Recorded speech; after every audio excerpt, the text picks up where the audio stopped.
morning and welcome to Inside Nigeria, coming to you live from Leadership Podcast Studio. My name is Tion Joseph, and I don't know about you, but I like to know everything that is going around me and the happenings around me, and that is exactly what we're here in the studio to do this morning. I would like to start the show this morning with Nigeria's most influential newspaper, which is the Leadership newspaper.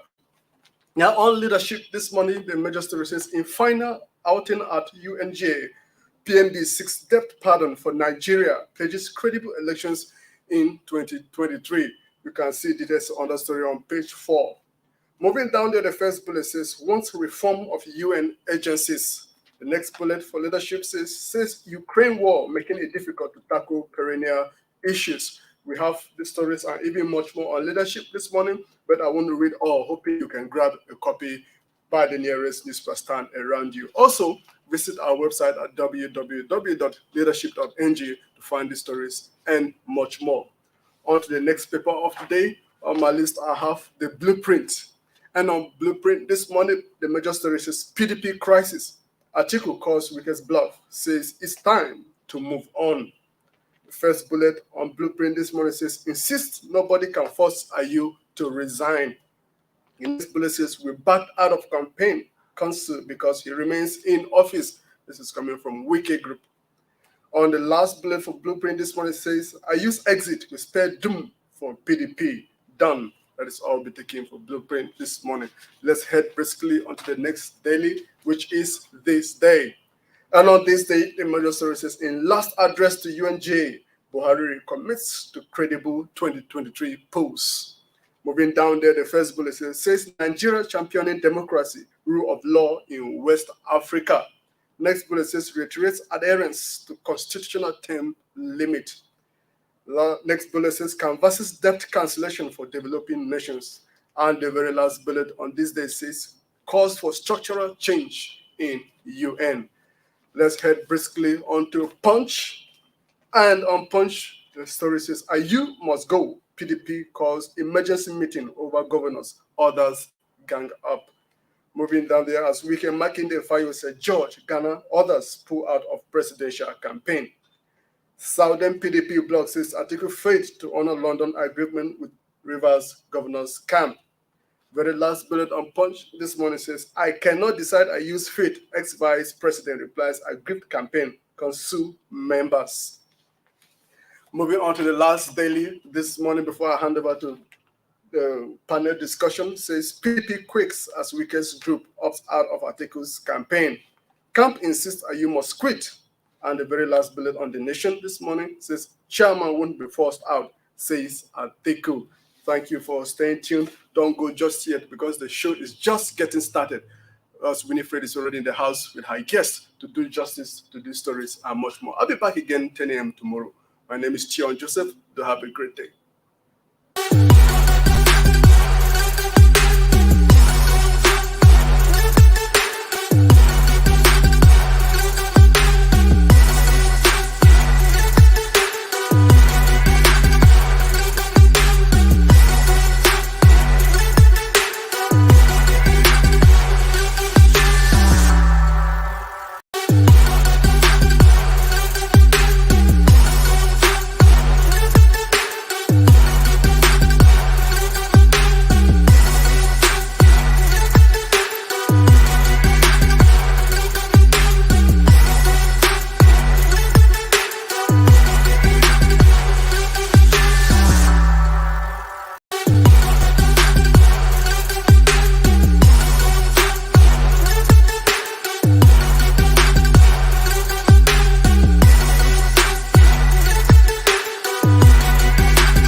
For sponsorship and advert placements, please contact 080-3688-6158. Last Word Leadership Podcast Studio. You have the last word.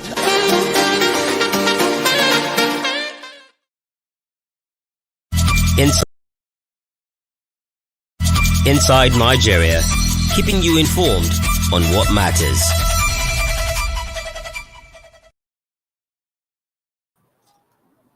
Good morning and welcome to the Thursday edition of Inside Nigeria on Leadership Television.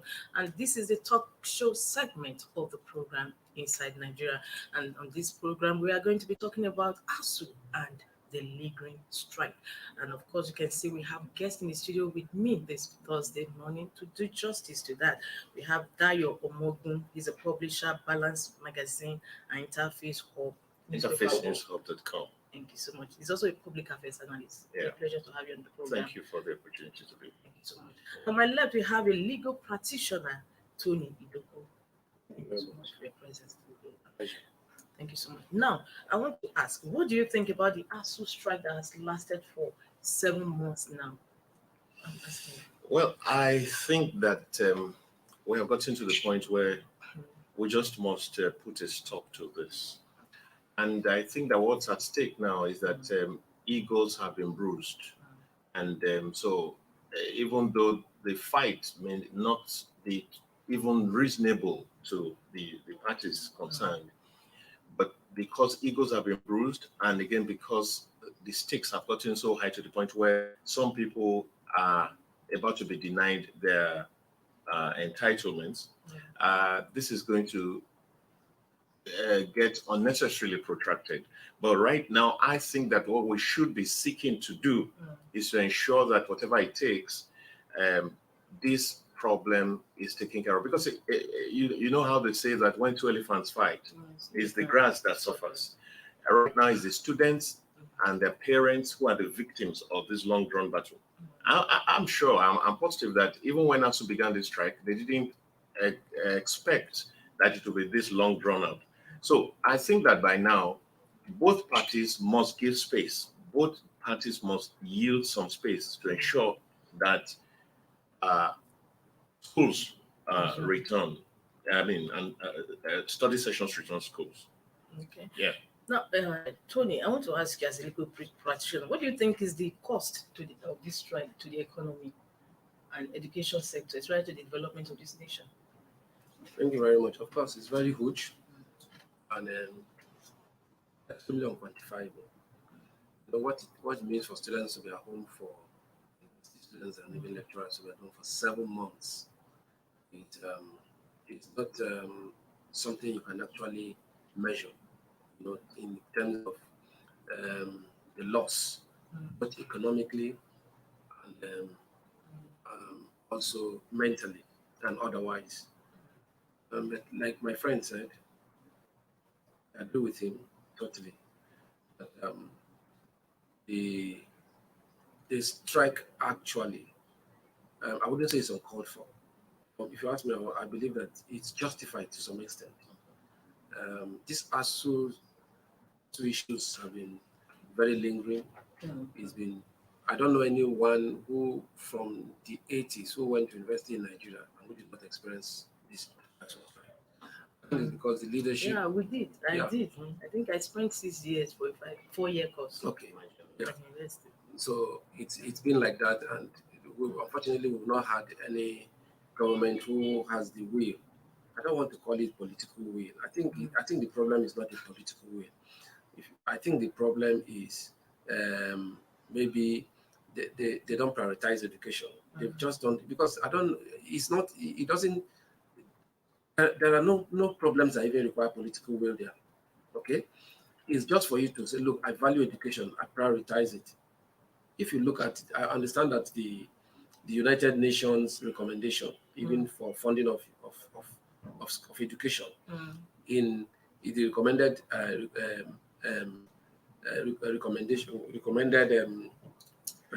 what I put it now? 25%. Is it 16? What is 16% or so? About 16 or 25? I don't remember. Yes, I don't remember precisely. But I understand that what we what we allocate here. Health is 15%. Okay, what we allocate in Nigeria is about 6% or so to education. And so, if you look at it, you see that we're not giving enough preference to education, and education is all. If you don't have education, you don't have development. You don't have a nation without education. Education is the fulcrum of everything that we are doing. Okay, so if you don't have it, you don't have a good economy, you don't have a good health system, you don't have a good all the systems, everything is just at the mercy of education. And so I think government, both this one and the past, they haven't done well in really tackling the challenges that we have here. And if you take into consideration for that, for the past 7 months, our students have been at home. And what is their fate now?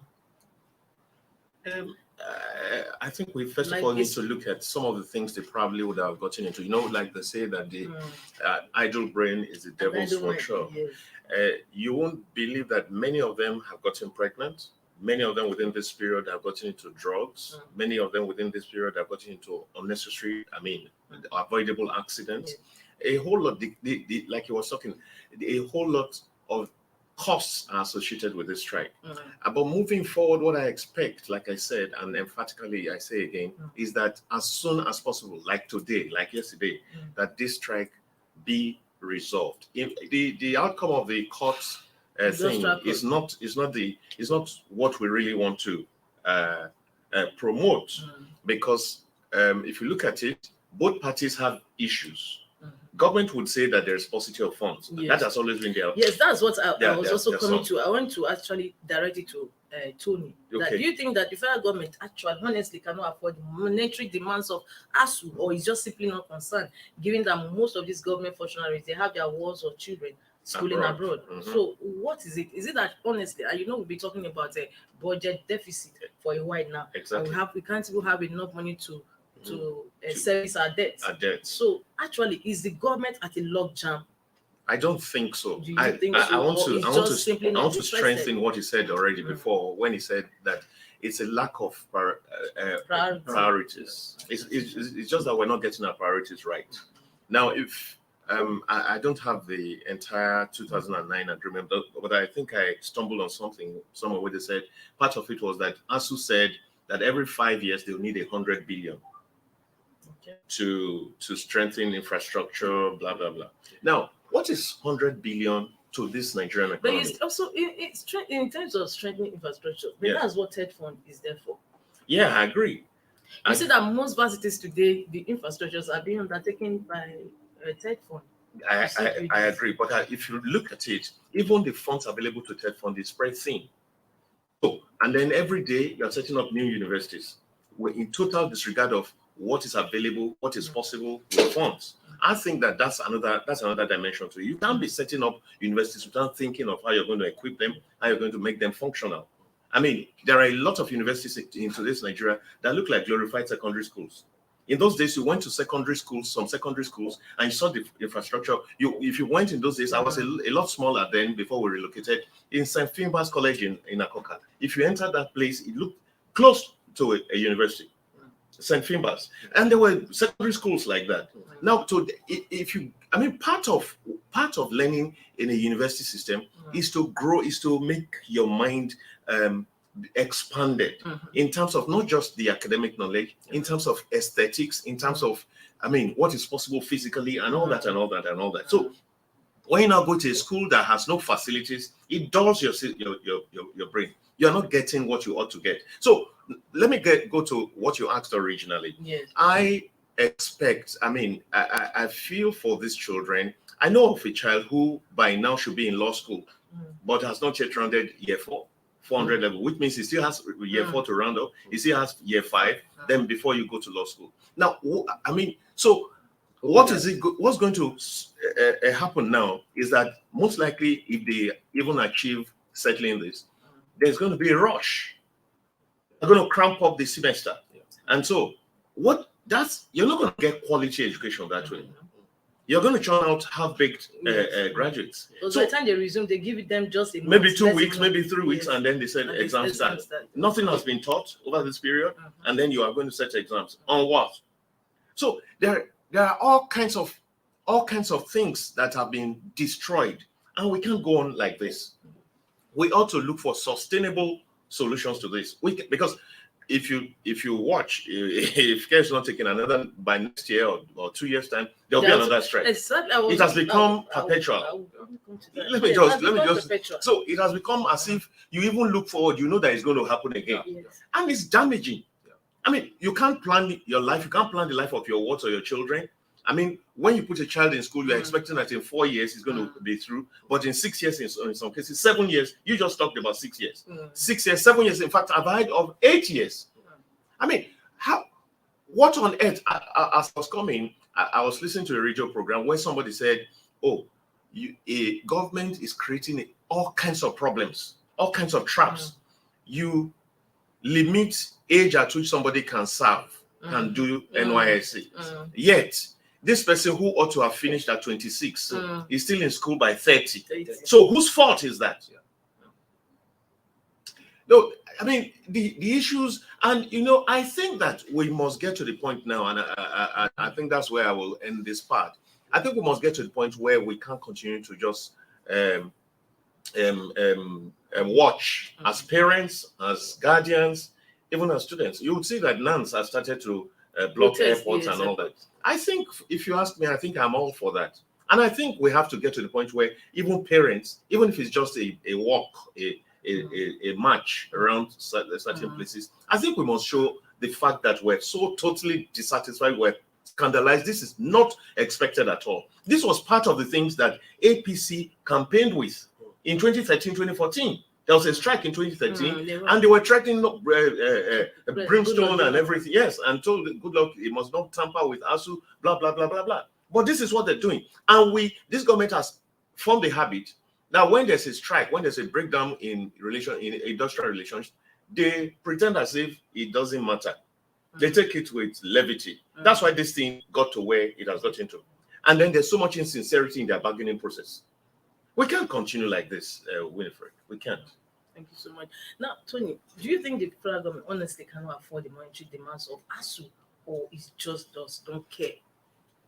Well, I wouldn't say it doesn't care, but I think that it can afford. And also, a leading question to that: do you think that the ASU is holding government by the jugular? No. It's unnecessary or incessant demands. No, there is nothing ASU. See, thank God we all pass through the same institution, university in Nigeria here. So we all we have also experienced some of the issues, like you said, dilapidated classrooms. Look, in some of the universities, I recall in my school, there's a hall, a popular hall in the school, and I remember when you're passing, going to my faculty, you see students standing some outside the hall, okay, because I think, I don't know whether it has to do with over-admission, but I don't think it's over-admission, okay? I think it just has to do that we don't have enough facility. And I remember, was it last month or 3 years ago, University of Ife, there was this report of students who were sleeping outside. You understand? Because I think the hostels were so full, they didn't have enough accommodation. And so students were sleeping outside, just at the quadrangle, the backyard and all of that, just with mosquito nets, sleeping out. So we've had all of. So you can't say that the demands of ASU, that they're unreasonable. And like my brother said, we have enough money. I think the problem is if we can just, do our priorities, okay, and deal with the cost of governance. Okay, there's so much money because we don't prioritize that area. We just leave it. And then the areas that we prioritize, we put in so much money there. Let me tell you something. I saw something recently. When the Queen died, I saw the King and the Queen now.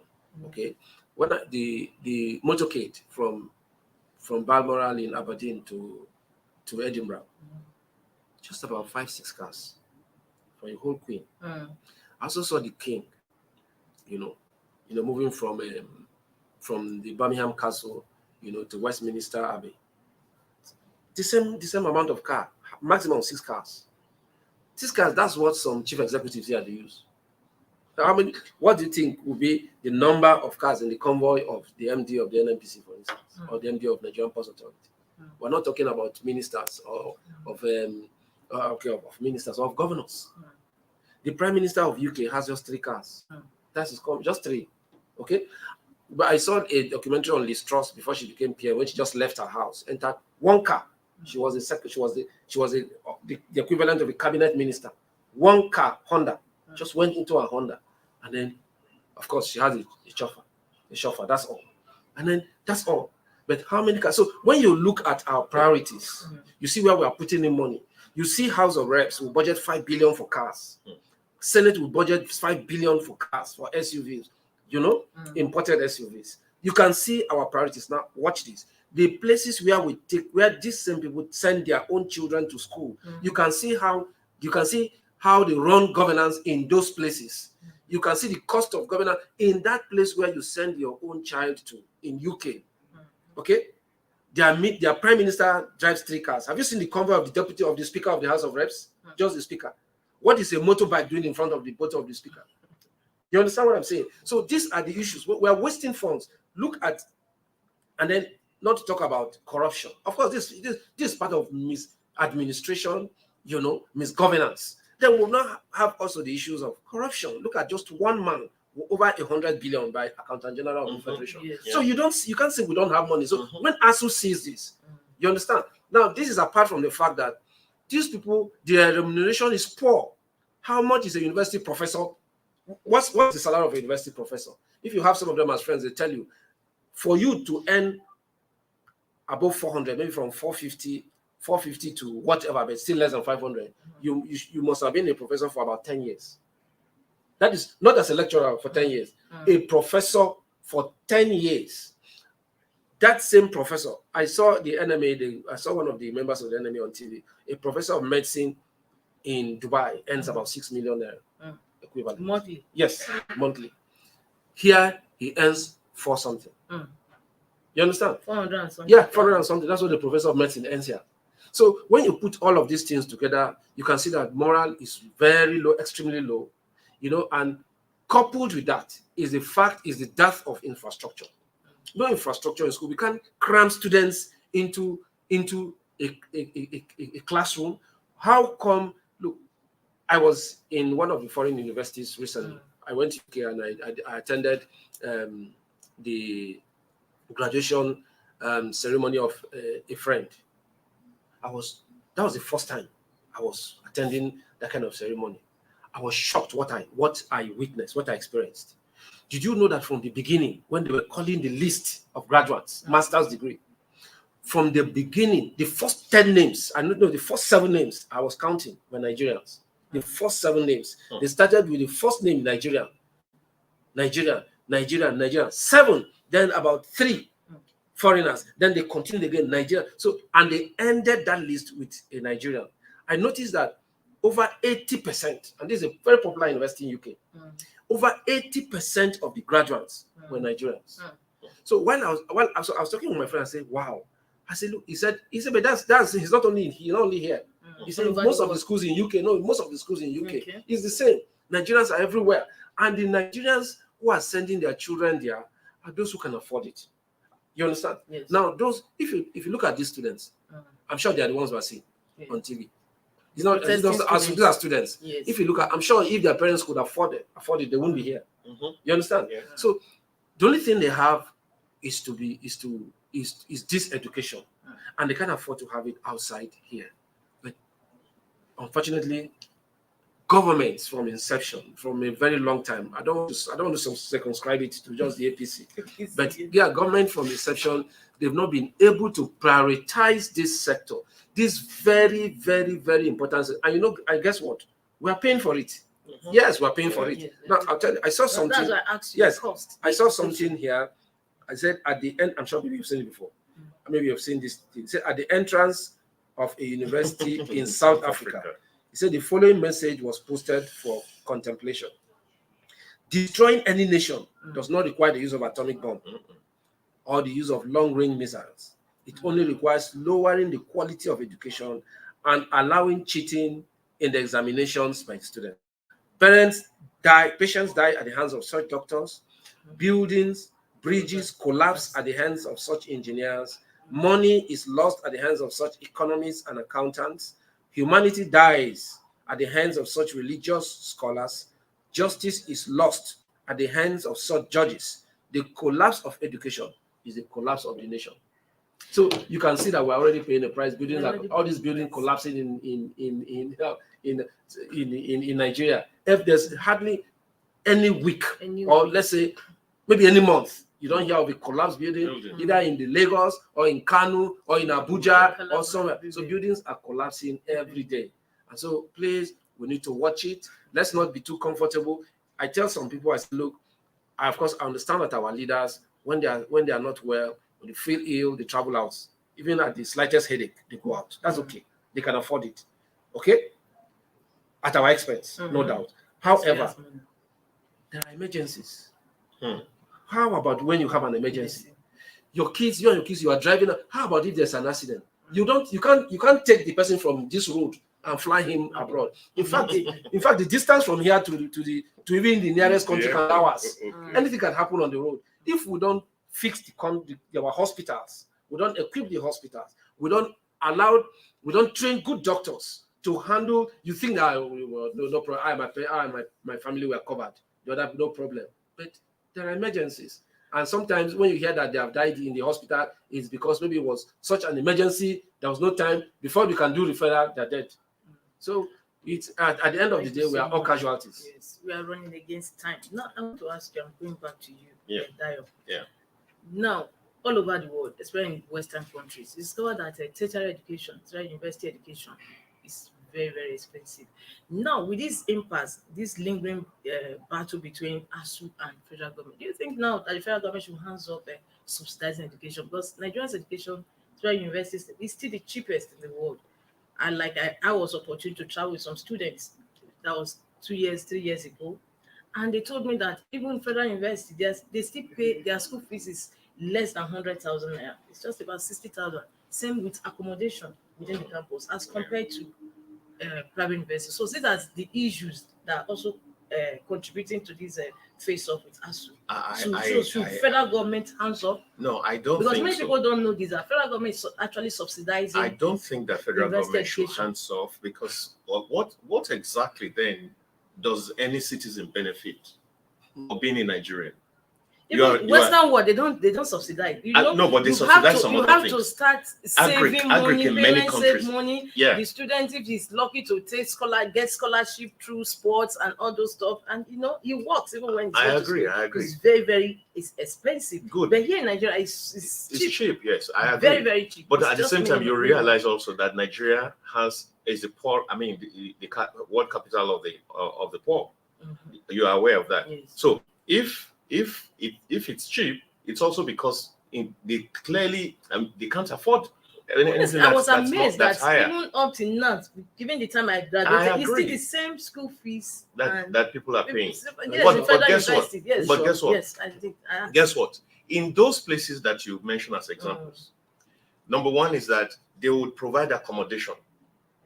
Part of tertiary education shouldn't have been the kind of thing that somebody lives 1 mile away and then comes to school and he has to cook for himself by himself. He has to go to market and all that. Meanwhile, a lot of the elites who have run down this country enjoyed so much, like lords, while in the university. They had food, good food, served them. Now, so you are talking about the whether cheap or expensive. The truth is that it's cheap because the services being rendered for them are also very cheap. They have no hostels. They have to pay. They may have paid 100,000 to the school, but they are paying for accommodation outside. Most of them, they are paying for electricity. They are going to pay transport from their accommodation to school. But nobody has factored the campus this. That the federal government provides is also 90,000 naira. Yes, I'm saying. See, the accommodation that is provided in-house is what ought to be available to every person, except the person who just chooses not to. But it's not available. It's generally not available. The facilities are not enough. And then you come and talk about what is the pay for the average Nigerian? What is the pay? So how is it going to afford to pay the kind of fees that you're talking about? And then you talk about, oh, there are no subsidies for education, but there are subsidies in many countries for agri. So if the food is cheap, then there's some gain here. And then if you are now making some expense here, then you know that, oh, at least you have some buffer. You have some support somewhere. But we are in a country that does not give you any buffer. In recent times, we have had power rates increased, electricity bills have increased, fuel bills are increasing. All the time, what the government thinks about is how to consistently put down the average Nigerian. It cannot work. See, I am of the opinion that government must continue to subsidize education, but maybe not at this level. Maybe there can be some level of increase of fees. But at the same time, I think it will now get to the point where we must ask that maybe the resources. We see situation whereby some state government, that state university, increase with, and students will say no, they boycott classes. Exactly, they block highways, because in first instance they cannot afford it. Because they are used to having low fees. No, because they cannot afford it. See, you think, like he said, I think he alluded to something like that. If most people who have students in public universities today have the money, they will rather go for private universities, because you can be sure then that a 3-year program is a 3-year program. I mean, that time is money. This time that has been lost is a whole lot in the destiny of the child. So now, I think it has gotten also to the point where we must begin to ask that these schools, no matter how much it is, the schools themselves should also account properly for what comes to them. Almost every university has a bakery. Almost every university has a guest house. Almost every university has a farm. Almost every university has, many universities have laboratory services. Many of them have printing press. Printing press. They have bottled water, sachet water, table water. They have that. So you need to begin to also put some eye on that. Where does all that go? How is it accounted for? Okay, don't forget there was a time like that. That was the strike they embarked on before this one. They insisted that federal government should continue to pay their staff school teachers. Meanwhile, the money actually goes to the universities concerned. Good. So from school fees, you can imagine. No, was that not unrealistic? That's the angle I have brought in. Continue to pay teachers of staff school. Meanwhile, and children in staff school, their parents are paying fees to the university. So this crisis. That's what I'm saying. Don't you think that most of their demands are unrealistic? No, not. I won't say most, but a whole lot of them. Many of them are unrealistic, because look at the example you have given. Who does that? Now, so I'm saying that we must also look at all those revenue, no matter how small. Some of them even operate transport within the campuses. Yes. So put all that together. How is it accounted for? Who takes record? And then don't forget that these schools operate all kinds of other programs that also bring in a whole lot of resources. Yes. All kinds of postgraduate, part-time programs, all kinds of programs. Yes, goes to them. And then these also generate a whole lot of resources. And then there are also grants coming in. Yes. Nobody, maybe we can leave the area of the grants. Because you can leave the grants. But these other sources, I think that some light should be shed on it, because we cannot continue to, if you are going to come to equity, you need to come with clean hands. Yes. That's the barrister. We're veering into your. So, but I'm saying that we need to get to the point where it is clear that in Nigeria, education is subsidized. I think that it remains that way, because there should be something that at least we benefit as citizens of this country. What else do we benefit? What else? Nothing. From primary to secondary, everybody takes care. There are dimensions. I don't want to hurt certain sensibilities, so maybe I should just leave. There are dimensions because when the first time I went to Samaru, because these are the things causing crisis in other areas, not necessarily the education sector, I found out that in this same country, where my father was struggling to get fees to pay, in this same country, there were sections of this country where children were being encouraged to go to school, and even up to their mattresses were bought for them in the same place. And then you want to look at it and say, oh, the resources with which those things were being done were from a certain part who were not enjoying it. we can't continue this kind of, that's a totally different angle. But I think that, like we have identified, if government will just prioritize and say, look, education is very critical to development, it's critical to security, it's critical to everything. Listen, I just said somewhere, I had an experience many years ago. I was working somewhere on Oregon Road in Lagos, many years ago, over 20 years now. And then we go to eat, have lunch at the back of John Holt. There's John Holt on that road, if you know the place very well. And then somebody approached me, walked up to me, was standing in front of the signboard of John Holt. And he got to me and said, hey, Joe, please, do you know where John Holt is? That encounter has never left me. Wow. So, if you cannot read and write, it's just a little difference between the one who is blind. Inability to read and write is as good as being blind. This man was standing in front of the signboard of John Holt, and he was asking me. I have never forgotten it. It got to my very being that this man, I mean, this is John Holt. So I said to him, this is John Holt. But I left there shaking my head. That's how terrible it is when someone can look at the kind of look at the kind of escapades that children reportedly do with their illiterate parents. I couldn't have gotten away with that. My parents were teachers. Okay. And I heard that people will go and say, oh, I want to buy Dick and Sean and Nari. So those are the kind of things. It's a terrible thing not to have education. And I think that government should please help us prioritize it and make it affordable. Of course, you could hike the fees a little. It's not that it's comfortable, but we must find a middle ground. Let's find a middle ground. It's a little hike, and then let's also improve the services. Well, who says that during the hot seasons, particularly in certain sections of this country, who says that you cannot have ACs in the halls? Okay. Thank you so much. We are running out of time. I want to ask you, Tony. Yes. No, I'm coming to you. What do you think of the industrial action that court ruling that ASU should call off the strike? And I want to find out from you, is ASU bound by that court judgment? Well, okay, before I do, let me add a little to what he said, because I like that angle. And when you're talking about subsidy in education, the truth is, I think what the West, they have done, and we always use them as an example, because they have reached the point where, I mean, that's a society where we all want to go. We all would love to visit. We all love to vacation, and all of that. And the thing is, what's the attraction? Why do we love all those places? What they have done, I think, is that they have identified critical areas of their economy and their existence, their lives, and they have subsidized those areas. So we can't say it's not true that they're not subsidizing education. They are subsidizing education in the UK. I mean, in Europe, in America, all of those places, they actually subsidize. Maybe not fully, but quasi subsidy. Because if you look at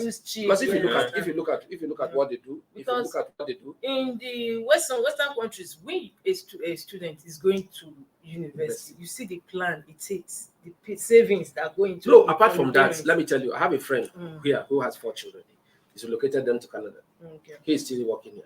When I asked him why, he told me, say, look, I have 4 children. I don't know how I can train them. Yes, educate the 4 of them. What now is difficult, they are all in, of course, private schools.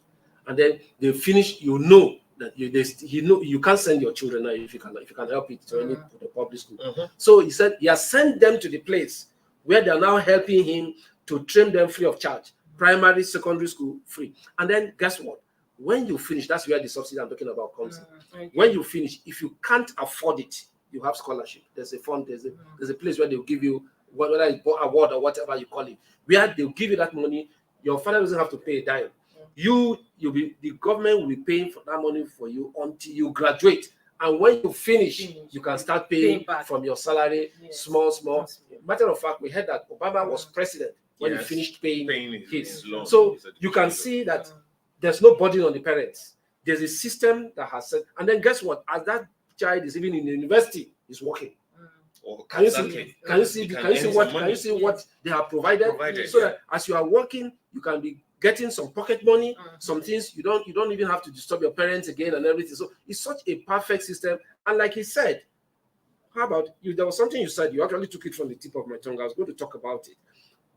There's also corruption. You see, while you are blaming the federal government here, yeah, the flip side is that there's also corruption in the university. Exactly. All this money, look at the humongous number of students in the university. Yes. Take for instance, especially the first generation universities, ABU, Unilag, Ife, Ibadan. Yeah. Look at that huge number and check out how much this. When I was in school, what I paid is not what I don't know about your place. I'm surprised you said that what we paid is not what they're paying now.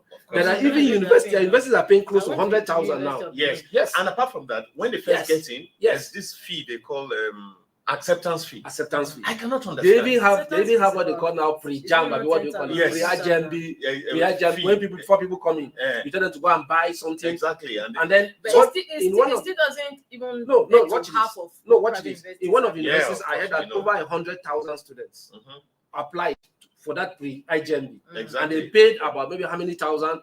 Over 100,000. I mean 100,000 students. Exactly. And then look at all that money. And then you now find out that is why there is now the battle to become VC. That's why it's because of the money. Anywhere you see people fighting for leadership, something is there. Something is there. In your class WhatsApp, you understand? In my class WhatsApp class, okay, we what WhatsApp forum. We want to change leadership. Ask people to come and take over. Everybody is busy. We are begging people, come and let who is going to be the leader. You just know, okay, I nominate you. Say, I'm very busy. Put money in that place. Everybody put serious allowance there now. You will see the battle. Yeah. Someone say, oh no, you are my enemy. You don't want me to get this. So you see that this is, imagine that ivory tower. That place, those people that will look up to and say, wow, these are supposed to be our models. You understand? These are examples to us. They are fighting. Professors fight to become vice chancellor.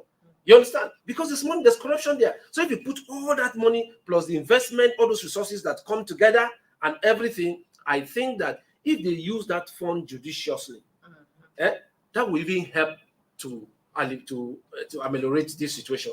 Okay, so sometimes ASUs should also focus there. The same mistake we make when we all focus on federal government. We leave the state government. Exactly. Everything is about the president. So Buhari is not doing this. Good luck didn't do this. But how about the governors? If we focus more on the states, the problem will be far. The federal government will have less issues. Okay. So finally, your question on ASU. There's government, the industrial strike and the government, the judgment that they should go back to classroom. Also banned by that court judgment. Yes, ASU is banned. Okay, now because that's the law. Now we are taught that no matter how bad a judgment is, it must be obeyed, no matter how bad. However, there's a leeway. Okay, because the industrial court is not the final court. Okay, I listened to the ASU president yesterday, and he said, of course, they're going to consult they'll talk with their team, their legal team, who will advise them. And this morning I saw that they're appealing. So they have a right to appeal, okay? Because that he said something when he started. That legal approach will never work. The legal approach will not help it will not even help the judges. It would not even help the lecturers. It will not help the students, it will not help the parents.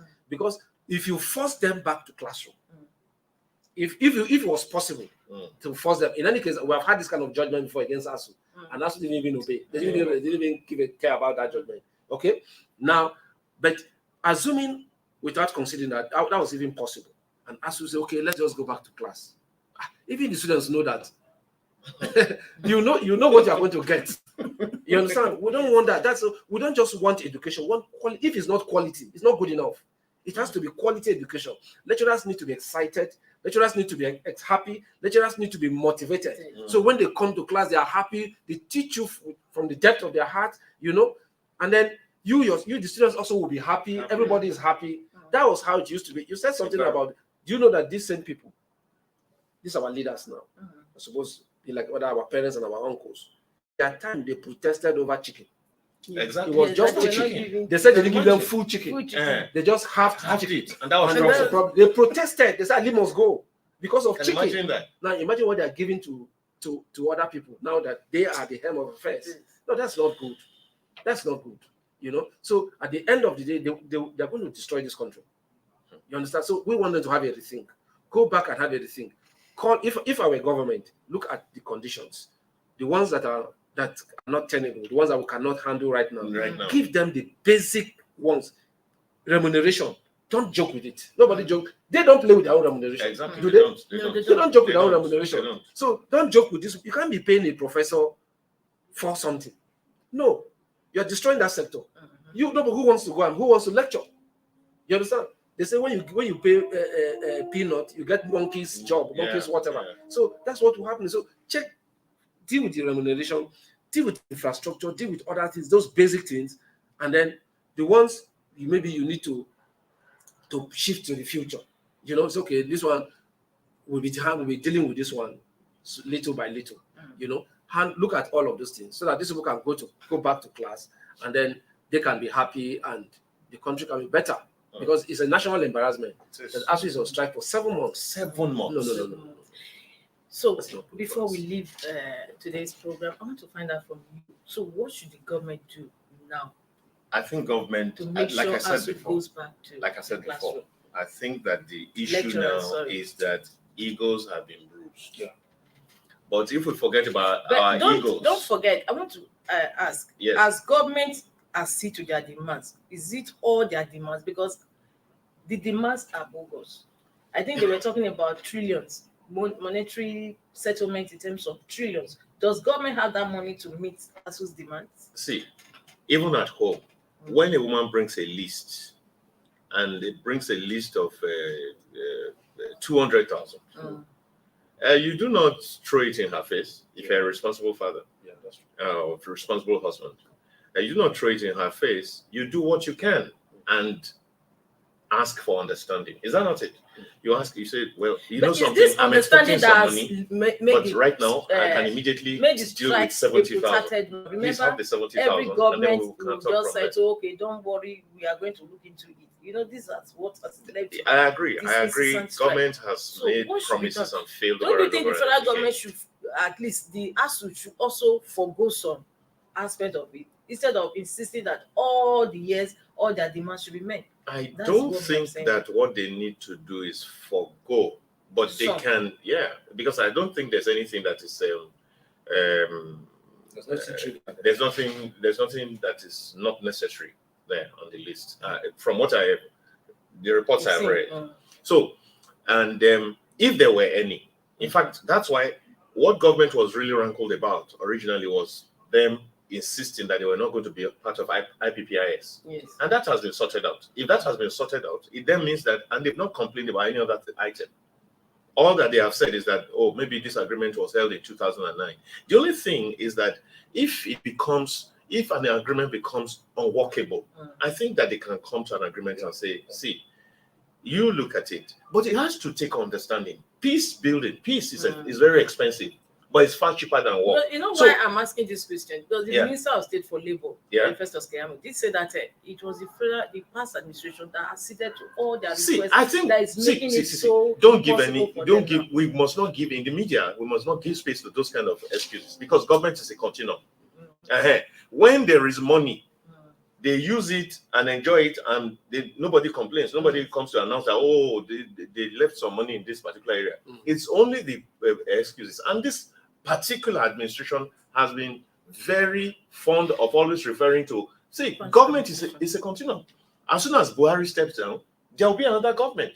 And that government will inherit all the problems and all the successes or whatever, and will begin to build on it and repair whatever can be repaired. So that's not an excuse. Now, if government did that, if they feel now in their own wisdom that it's unworkable, they will need to really sit back, not when there's a strike, but even in peacetime, and sit with these people and say, look at what we're going through. Look at, we're servicing debts with over 90%. Yes. Now, if you were in our shoes, if as dons, please advise us, how do we get out of this? And this should be done during peacetime, not when there's a crisis. When there's a crisis, nobody's going to listen to that. So I expect that government will just please pay them their salaries. There's no work, no pay thing. Agreed. That's the law for every employment that guides most employment. But in this particular instance, because our children are the receiving end, because helpless parents are the receiving end, because what government comes into place for is to bring welfare to the people, because even for their own purposes, I mean, a government going into election in a few, I mean, campaign start next week. I mean, this is a bad campaign, is bad market, like they say. It's bad market for the government. This was, for me, this was part of what caused Jonathan's ouster. Yes, because I think in 2013, there was some, whether 5 months, whether 5 or 8 months, then security issues and all that. So, if this government wants to live and live with a good name, they would need to quickly settle this. And I think that it must not extend beyond September. We have had enough. Before we parents also begin to now stand up and say, okay, we want to join the protest. I think government has to just pay them the salaries and maybe discuss, fix a date when you can discuss in peacetime all the other parts. You know, when you discuss during peacetime, everybody, the emotions are stable. Nobody is feeling your ego is not at stake. You are looking for solution. But when you discuss when a crisis has erupted, everybody digs in. Everybody takes their position and stands by it and says, "No, it has to be my way." We don't have to get to that. I pray also that ASU will, on the basis of the payment of their salaries alone for now, that they will call off the strike. It's very important. The destiny of this nation is being trampled upon, as it were. I mean, look at students who should have finished by last year, some by this year. And let me tell you, when the first strike in 2020, in 2020 stroke the pandemic thing happened, some universities lost 1 year entirely. A university like University of Abuja did not lose. They ensured that they recovered that 1 year. They cramped up the this, but made sure that they do. But some universities said, man, they work with just can't. I think I remember a university like BUK or something like that. They did not. They just left it. Now, if you have that, and you have JAMB, about 2 JAMB backlog, JAMB sessions, cycles, two already, and then there'll be another one. So I want to plead. And the unfortunate thing, is that because you were saying something about someone who you said, I don't know whether you were the one who said someone who's studying law who is supposed to have exactly 2 years. Yes, there's no guarantee that person will even finish in that year again. That year, because you see, the thing about this ASU problem is that if it's not at the national, they also have local ASU issues. You understand? Yes. I was affected by the national ASU. We're also affected by the local ASU. You know, issues that in university issues with vice chancellor, with that government, with the internal ASU problem. That also affected us for some months. You know, so the unfortunate thing about all of this is that I believe that this crisis, of course, it's not going to last forever. But government one day will come and maybe they'll just perhaps wake up on the right side of the bed, or someone will just talk to them or just change them and say, okay, you know what, call ASU will come. They'll just do something that will assuage ASU and then try to meet some of its demands. This is something they could have done 5 months before now. So all these things, you just wasted time. Look, I have said to you, this government has a knack for treating industrial relations issues like it doesn't matter. When they are tired, we will know what to do. But it's not right. It shows lack of respect for the people. It shows you don't care about the people that you even rule over. So I think that the government, even in the next few months that is remaining, they can do a whole lot to salvage their image. And this is part of what they can do to achieve that. Thank you so much. Yeah. So please, federal government, please pay ASU. ASU, please go back to work. Antonio, that's your last word. Well, yeah, I think he has said, we have said most of the things. Our appeal is both to ASU and to government. Yes. But particularly to the federal government. You understand? Since they say they hold the knife and the yam. So call ASU, sit down. President, especially the president, leave all these ministers and all these people. Because it appears as if the ministers, the role that they are playing, I don't know whether they're actually representing government. And they're not acting like they're really interested in the issues. So I think that the president, or a real representative of the president, I don't know. Maybe the ministers they think that the president is not interested, so they act like they just come and talk to us right now. Because if they see the body language of the president that this man wants this thing solved, you understand? Yeah. The reaction Will be different. Yeah. So I think that if it's possible, let president call members of the ESCO, the ASASU people, sit down with them. It doesn't take, this thing will not take more than few hours. Exactly. What exactly? Okay, bring me that your list. Let me handle this thing. You know, I recall somebody said one time when that there were economic situations that would have befallen this country, but we didn't know. That when Obasanjo was president, Obasanjo called all the economic team, members of the economic team, and some other stakeholders, so economic think tank, some other people that he relies on or he relied on when he was in government. He called all of them into whether I call an office or somewhere they went. He said, yes, he stood up, went to the door and locked it, came back and said, nobody leaves this room until we have found the solution to this problem. If we don't find the solution, nobody leaves here. He locked it down. He said for hours they were deliberating until they finally agreed, came out, and then the door stood up, opened the door, and everybody went in. So you see, the man was one of these CBN people I was talking about. So I think that it's about time that maybe the president called ASU, sat down with them and say, look, give me that your list. Let's talk now. Leave all this thing. What's the problem? What can we? And then call your Minister of Finance. Call this one and say, look, where can we get this money? That 1 trillion you're talking about. ASU is not saying give us that money, all that money now. We can have an agreement. Let's have this trench. Okay, this one go now. This one go now. The thing is good faith. If you show good faith, that's all. You understand? ASU will go back. That's even all. If you don't give them any money now, just show them good faith. That look, and then you act on whatever you have said. What is agreed. And it's not true that this agreement predated or preceded this government. Because ASU presidency, there were agreements they had in 2020. And those ones, yes, there was also agreement. So they had they just pack all the agreements together. So many of them, Of course, they overlap. From here they will enter this. So our prayer is that government looks into it and us also have understanding. Let them go back to school. Thank you so very much, gentlemen. It's been a pleasure having you on the program. Dayo Mogun, publisher, public affairs analyst, and Tony Dopo, a legal practitioner. It's My been pleasure. a pleasure having you. And I look forward to seeing more of you on the program. And well, viewers, this is what we call it today on today's Inside Nigeria. Don't forget to join me tomorrow for another fresh edition, same time, same station. I remain Winifred. Bye.